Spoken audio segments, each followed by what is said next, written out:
Hi hello friends, welcome back to road side Ambanis. எல்லாம் தமிழக வெற்றி கழக தோழர்களுக்கும் பொதுமக்களாகிய அனைவருக்கும் வணக்கத்தை தெரிவிச்சுக்கிறேன். ஸோ 2 நாள் முன்னாடி பார்த்தீங்கன்னா ஆல்ரெடி நான் அது சோஷியல் மீடியாவில் ஷேர் பண்ண விஷயம்தான். திருவள்ளூர் மாவட்டத்தில் ஒரு கசப்பான ஒரு அனுபவம் ஒன்று நடந்தது. நம்ம தோழர் நேரடியாக பார்த்துட்டு அதை நம்மக்கிட்ட ஷேர் பண்ணார். திமுக அரசு என்னென்ன பண்ணுறாங்க, அவங்க நினச்சா என்ன வேணாலும் பண்ணலாம், ஆனால் நம்மளால் ஒரு நல்ல திட்டத்தை கூட ஆரம்பிக்க முடியல, தளபதியோட ஒரு கொடியை ஏற்ற முடியல, தளபதியை வச்சு ஒரு திட்டமும் நம்ம தொகுதியில் பண்ண முடியலன்ற ஒரு ஆதங்கமும் கோபமும் என் மனசுக்குள்ளே இருக்குது. ஸோ எதை பற்றி பேச போகிறோம் உங்களுக்கு ஆல்மோஸ்ட் தெரிஞ்சிருக்கும். அதாவது இப்போ இருக்கிற திமுக அரசு என்ன பண்ணுறாங்கன்னா, உள்ளே ஒன்று பண்ணுறாங்க. நம்ம அண்ணன் சொன்ன மாதிரி தான், உள்ளே ஒன்று பேசுவாங்க, வெளியே ஒன்று பேசுவாங்க, வெளியே 2 பேரும் கை குலுக்கி பேசுவாங்க. இதுதான் நடந்துட்டுருக்கு. போராட்டம்னா எப்படி இருக்கணும்? இப்போ நான் நேற்று ஒரு வீடியோ போட்டிருந்தேன், அதை பார்த்துருப்பீங்க. அதுதாங்க போராட்டம். இப்போ ஒரு வீடியோ கிளிப்பிங் ஒன்று ஷேர் பண்ணுறேன், அதை பாருங்கள். அதை பார்த்துட்டு இதுதான் போராட்டமாக நீங்கள் எல்லாம் பேசணும். அதுவும் நம்ம ஆள்ற கட்சி பண்ணுற போராட்டம், அதை பாருங்கள், சிரிப்பாக இருக்கும். அது மட்டும் இல்லாமல் திருவள்ளூர் மாவட்டத்தில் நடந்த ஒரு இன்சிடெண்ட்டை பற்றி தான் இன்றைக்கி பேச வந்திருக்கேன். வாங்க வீடியோக்குள்ளே போகலாம்.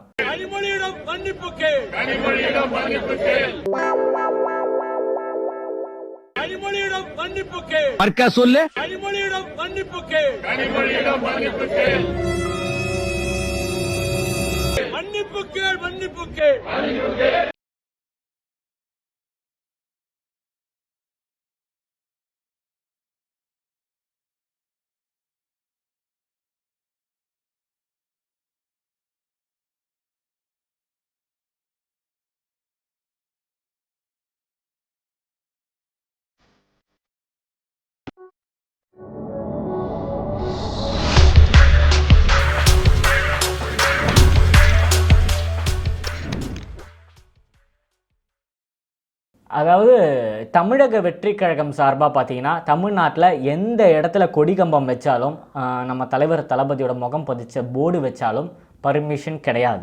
நீங்கள் போர்டும் வைக்கக்கூடாது, கொடியும் வைக்கக்கூடாது, தலைவரோட படம் வச்ச எந்த இடத்துலையும் பேனரும் இருக்கக்கூடாது, தமிழக வெற்றி கழகம் எந்த ஈவெண்ட்டும் பண்ணக்கூடாது, எந்த நலத்திட்டமும் பண்ணக்கூடாது, எந்த போராட்டமும் பண்ணக்கூடாது. என்ன பண்ணாலும் பர்மிஷன் கிடையாது. அப்படி அது மீறி பண்ணிங்கன்னா உங்களை நாங்கள் அரெஸ்ட் பண்ணுவோம். இதுதான் பார்த்தீங்கன்னா இப்போ தமிழக நாட்டில் நடந்துட்டுருக்கு. இதெல்லாம் என்ன ஜனநாயக நாடு? எனக்கு சுத்தமாக தெரியல.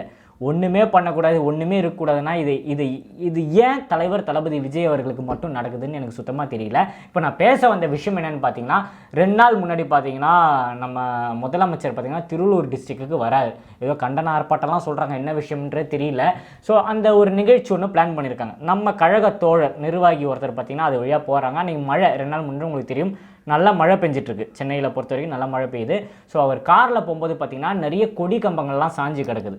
ஸோ இமீடியட்டாக அவர் பார்த்திங்கன்னா அதை பார்த்துட்டு அவருக்கு உடனே என்ன ஞாபகம் வந்ததுன்னா, நம்ம ஏரியாவில் பார்த்திங்கன்னா நம்மளை கொடியே ஏற்ற விடலையே, கேட்டால் பர்மிஷன் இல்லைன்னு சொன்னாங்க. இது மெயின் ரோடாச்சு, திமுக மட்டும் எப்படி இவ்வளோ கொடிகள் வச்சுருக்காங்கன்னு சொல்லி அவர் என்கிட்ட ஃபோன் பண்ணி பேசினோன்னு ஒரு விஷயம் ஒன்று சொன்னார்.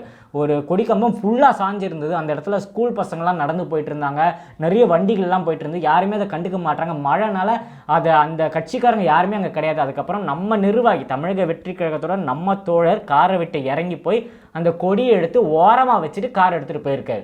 யோசிச்சு பாருங்கள். ஆனால் மக்களுக்கு எந்த பாதிப்பும் வரக்கூடாது, இதனால எந்த பிரச்சனையும் வரக்கூடாது. நிறைய பேர் ஸ்கூலை விட்டு பேரண்ட்ஸ் பார்த்திங்கன்னா அவங்கள ஸ்கூல்லேருந்து கூப்பிட்டு போகிறதெல்லாம் அந்த வழியாக நிறைய போயிட்டு இருந்தாங்க. ஸோ ஆபத்து வரக்கூடாது அவர் பண்ணியிருக்காரு. அதுக்கப்புறம் சொன்ன விஷயம்தான் நிஜமாலே வருத்தமாக இருந்தது. முதலமைச்சரோடையும் துணை முதலமைச்சர் 2 பேரோட கட் அவுட் பார்த்திங்கன்னா கிட்டத்தட்ட 40 அடிக்கு மேலே பார்த்திங்கன்னா ரோட்டில் வச்சுருக்காங்களாம். அதுவும் மெயின் ரோட்டில் சாரெல்லாம் கட்டி வைக்கலையாம். சைடில் பார்த்திங்கன்னா கம்பி மாதிரி ஒன்று, இந்த லேட்ரு மாதிரி ஒன்று இருக்கான். இப்போ புது ட்ரெண்டு போல் இருக்குது. அது கொண்டு வந்து தள்ளிட்டு வந்து வச்சு அது மேலே பார்த்திங்கன்னா கட் அவுட் வச்சுருக்காங்க. இந்த மழை பெஞ்சதில் பார்த்திங்கன்னா பேலன்ஸ் இல்லாமல் ஒரு கட் அவுட் அந்த சைடு சாய் தான், ஒரு கட் அவுட் ஒரு ஆட்டோ மேலே விழுந்திருக்கு. ஆட்டோவில் இருக்கிற அந்த டிரைவருக்கும் ஆட்டோ பின்னாடி இருந்தவங்களுக்குலாம் பார்த்திங்கன்னா இப்போ காயம் அடைஞ்சு மருத்துவமனையில் கூப்பிட்டு போய் விட்டுருக்காங்களாம். சின்ன சின்ன காயெல்லாம் இருந்திருக்கான். ஸோ சப்போஸ் அவங்க உயிருக்கு எதுனா ஆயிருந்ததுன்னா, அந்த நிர்வாகி நம்மக்கிட்ட சொல்லும்போது வருத்தமாக இருந்தது. ஸோ சப்போஸ் நான் முன்னாடி சோஷியல் மீடியாவில் போட்ட வீடியோ தான் இது. சப்போஸ் அந்த வண்டியில் எங்கள் அம்மாவோ அப்பாவோ என்னோடய ரிலேட்டிவ்ஸ் யாருன்னா இருந்திருந்தா, எங்கள் அண்ணனோ யாராவது இருந்திருந்தா என்ன பதில் சொல்ல முடியும்? உயிருக்கு அவ்வளோதான் வேல்யூவா? தமிழக அரசு அவ்வளோதான் நம்ம உயிருக்கு வேல்யூ பண்ணுதா? ஸோ கொடிக்கம்பம் வைக்காத, பேனர் வைக்காதெல்லாம் சொல்கிறது இது நமக்கு மட்டும்தானா? தமிழக அரசு கிடையாதா? முதலமைச்சர் வரதா இருந்தால் என்ன வேணால் பண்ணலாமா நம்ம? நிஜமாலே அந்த விஷயம் பார்க்கும்போது எனக்கு ரொம்ப கோபமாக இருந்தது. அவ்வளோ பெரிய கட்டை விட்டு சாஞ்சு கிடக்குது, வண்டி மேலே சாஞ்சு கிடக்குது. சப்போஸ் அந்த வழியாக ஒரு ஸ்கூல் வேன் போதோ, இல்லை ஒரு ரிச்சா வண்டி போகுது, இல்லை ஆம்புலன்ஸ் போகுது, இந்த மாதிரி எமர்ஜென்சி கேசஸ் எதுனா போதுன்னா அது மேலே விழுந்திருந்தா அதுக்கு பதில் என்ன சொல்லுவீங்க? இறந்தவங்களுக்கு உயிரிழப்புன்னு சொல்லி கொஞ்சம் ஒரு பேமெண்ட் கொடுப்பீங்களா? நிவாரண நிதின்னு கொடுப்பீங்களா? இதுதான் உங்களால் பண்ண முடியுமா? உங்களுக்கு ஒரு கேரண்டி கிடையாது. தமிழக மக்களுக்கு ஒரு கேரண்டி கொடுக்குறது தமிழக அரசுக்கு பண்ண முடியாது. ஒரு முதலமைச்சர் வழி சப்போஸ் அவர் பார்க்கும்போது அவர் சொல்ல மாட்டாரா, எதுக்குப்பா இவ்வளோ கூடி இவ்வளோ பேனர் வச்சு அவரால் சொல்ல முடியாதா? இங்கே மட்டும் இல்லைங்க, தமிழக முதலமைச்சர் நீங்கள் வேணால் நோட் பண்ணி பாருங்கள், நிறைய ரோடு இருக்குது தமிழ்நாட்டில். பல ரோடு பார்த்திங்கன்னா அலங்கோலமாக இருக்குது. முதலமைச்சர் வராருன்ற நியூஸ் வந்துச்சுன்னா அன்றைக்கி டே அண்ட் நைட்டு பார்த்திங்கன்னா அங்கே வந்து ஆளுங்க வேலை செய்ய ஆரம்பிச்சிருவாங்க. பெருக்கிறது என்ன, கழுவுறது என்ன எல்லாம் பண்ணி முதலமைச்சர் வரும்போது அந்த ரோட்டில் நம்ம சாப்பாடு போட்டு சாப்பிட்லாம், அந்த அளவுக்கு க்ளீனாக இருக்கும். இது ஏன் டெய்லி பண்ணக்கூடாது?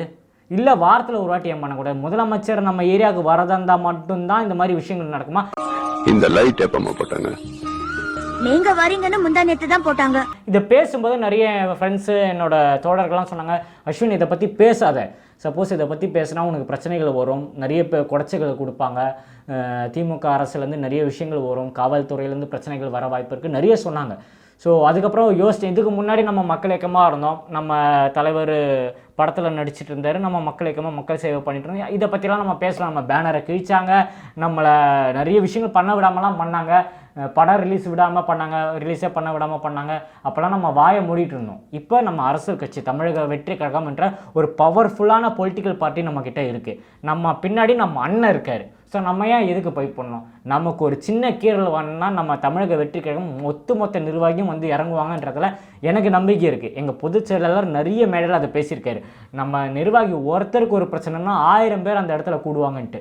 ஸோ அதனால் எனக்கு ரொம்ப நம்பிக்கை இருக்குது. அதனால தான் ஓப்பனாக இந்த விஷயத்தை ஷேர் பண்ணிவிடுவோம், ரொம்ப நாளாக இருக்கிற மைண்டில் இருக்கிற விஷயத்தை ஷேர் பண்ணிவிடுவோன்ட்டு கிட்டத்தட்ட 6 மாதம் அலைஞ்சிட்ருக்கேங்க. எங்கள் ஏரியாவில் வில்லிவாக்கத்தில் வெளியில் ரொட்டி முட்டை பால் திட்டம் தொடங்குறதுக்காக ஒரு போர்டு வைக்கிறதுக்காக பல இடத்துல அலைஞ்சிட்ருக்கேன். இது வரைக்கும் எங்களால் ஒரு போர்டு வைக்க முடியல, ஒரு திட்டம் எங்களால் பண்ண முடியல. கேட்டால் பர்மிஷன் இல்லைன்றாங்க. ஒரு பர்மிஷன் எங்களுக்கு கிடைக்காது, ஒரு கொடிக்கம்பம் பண்ணுறதுக்கு பர்மிஷன் இல்லை. 1ஆம் தேதி பார்த்திங்கன்னா முதலமைச்சரோட பிறந்தநாள்னு சொல்லி தமிழகத்தில் எவ்வளோ இடத்துல கொடி வச்சுருக்காங்க, அவ்வளோ கொடிகள் பறந்துட்டுருக்கு. அதுக்கெல்லாம் கேட்குறதுக்கு ஒருத்தர் கூட அதெல்லாம் கேட்குறதுக்கு ஆளே இல்லை. இது என்ன அரசாங்கம்னு எனக்கு சுத்தமாக தெரியல. இதுதான் ஜனநாயகமா, இல்லை யாரும் கேள்வி கேட்கக்கூடாதா? இதெல்லாம் 2026 எங்கள் தலைவர் மாற்றுவார். இதில் எனக்கு ரொம்ப நம்பிக்கை. நிஜமாலே கோபமாக இருக்குங்க. அவ்வளோ பெரிய கட் அவுட்டு, சப்போஸ் ஒரு சின்ன குழந்தை மேலே விழுந்திருந்தா, இப்போதைக்கு ஒரு ஆட்டோ மேலே விழுந்துச்சு, ஓகே. சப்போஸ் அந்த இடத்துல மழை டைமு, ஸ்கூல் விடுற டைம், அவ்வளோ பேர் அந்த ரோட்டில் போயிட்டுருக்காங்க. யாருக்கு முன்னா எதுனா ஆயிடுச்சுன்னா யார் பதில் சொல்லுவா?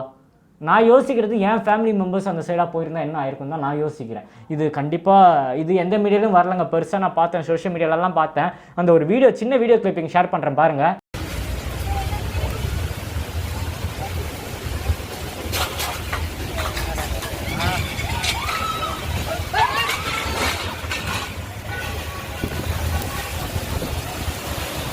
பார்த்துருப்பீங்க. இதை பார்த்துட்டு உங்கள் மனசாட்சியை தொட்டு சொல்லுங்கள். ஏதாவது திமுக காரர் இந்த வீடியோ பார்க்குறதா இருந்தால் உங்கள் மனசை தொட்டு ஒரு கீழே ஒரு கமெண்ட் பண்ணுங்கள். இது நியாயமான்றதை மட்டும் கமெண்ட் பண்ணுங்கள். இதனால் எவ்வளோ பிரச்சனை, இது நமக்கு வந்தால் தாங்க தெரியும். நம்ம குடும்பத்தில் ஒருத்தர் உயிர் இருந்தால் தான் இதோட சீரியஸ்னஸ் என்னன்றது தெரியும். ஸோ இதை கண்டிப்பாக எக்ஸ்போஸ் பண்ணணும் தான் நினச்சேன். ஆனால் இது எந்த நியூஸ்லையும் பார்த்திங்கன்னா இவ்வளோ பெருசாக பேசப்படவே இல்லை. யாரும் இதை பற்றி கண்டுக்க கூட இல்லை. சைடில் இருக்க கொடி கம்பம் சாஞ்சதும் தெரியாது, இந்த கட் அவுட் விழுந்ததும் தெரியாது. சோஷியல் மீடியாவில் இருக்கிற ஒரு 10 பேருக்கு தெரியும். ஸோ இது என்னோட ஒரு ரெக்வஸ்ட். இந்த வீடியோ பார்க்குற எல்லாருக்குமே என்னோட ஒரு சின்ன ரெக்வஸ்ட், தயவு செஞ்சு இந்த வீடியோ பார்க்குற ஒருத்தருக்கு ஷேர் பண்ணுங்கள், இல்லை 2 பேருக்கு ஷேர் பண்ணுங்கள். ஆனால் இதை மக்கள் மத்தியில் நிறைய பேருக்கு இந்த விஷயம் தெரிய மாட்டேங்குது. எல்லாரும் என்ன நினச்சிட்டு இருக்காங்க, திமுக அரசு அப்படி பண்ணுது இப்படி பண்ணுது, அதெல்லாம் ஒன்றுமே கிடையாது. மக்களை எப்படி சாவடிக்கணுன்றதில் அவங்க பயங்கரமாக இறங்கியிருக்காங்க. அது மட்டும் ஒரு நியாயமாக தெரியுது எனக்கு இதை பார்க்கும்போது. அதனால் ஒருத்தருக்காச்சா ஷேர் பண்ணுங்கள். இது பொதுமக்கள் இது. ஆனால் இந்த நியூஸில் ஷேர் பண்ணதுனால யாருக்கும் தெரியல. இதை கொண்டு போய் சேர்க்கணுன்றதுனால தான் அந்த ஒரே முடிவில் தான் இந்த வீடியோ பண்ண. அதை பார்க்கும்போது ரொம்ப வருத்தமாக இருந்தது. ஸோ இன்னும் நிறைய வீடியோவில் சந்திப்போம் கைஸ். நன்றி.